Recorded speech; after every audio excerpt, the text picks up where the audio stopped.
Ever wonder what it's like to drive a V12 engine? Well, there aren't really many opportunities left in the new car industry to get behind the wheel of one, but here today, I am in the refreshed 2027 Mercedes-Maybach S-Class.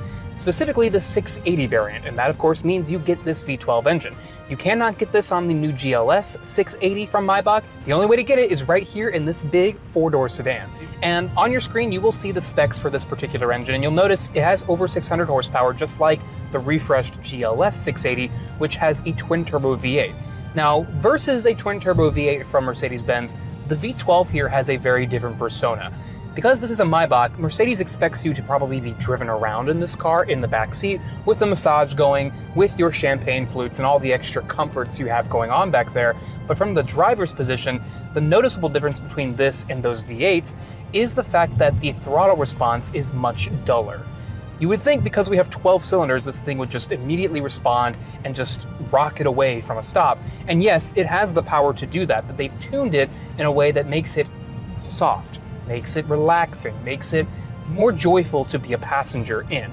And in fact, they actually have a Maybach drive mode, and that mode actually even dulls it down further, so when you're on the highway being driven around, your chauffeur or driver can more consistently make very, very subtle corrections in acceleration, braking, and turning. It just helps smoothen out the entire experience.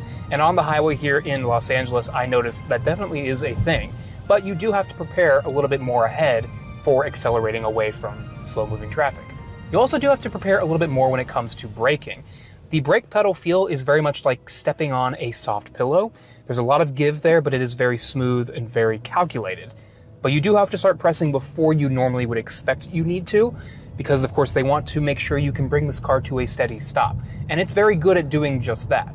This is no sports car, so they haven't tuned the engine note to have a really, really loud and aggressive sound to it.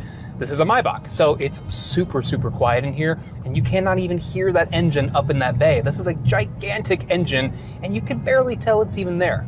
If you're looking for something like a Rolls-Royce with a V12, this might actually be a little bit more of a bargain compared to some of those, but if you do still want that ultra luxury experience on the interior, not that this is not nice, this is extremely nice, but you will notice a difference between getting out of this and going into one of those ultra luxury brands. There's just a bar, a level, a benchmark that these cars at the Mercedes level still don't quite hit.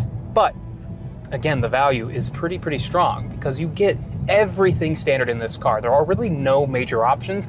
You can of course upgrade the interior trimmings with manufacturer upgrades and the made-to-measure system, which is new for this Maybach S-Class. It's just a more in-depth personalization process where you can pretty much pick and choose any color and trim you want to go into this interior, similar to what Cadillac is doing with the very exclusive Celestiq. And Mercedes offers a variety of two-tone paint colors for this car and some new ones for 2027. The design on the inside and outside also has changed. This dashboard is completely new. We have the super screen setup, not the full hyper screen from the EQS, but a more dumbed down version of that like you see in the newer Mercedes E-Class.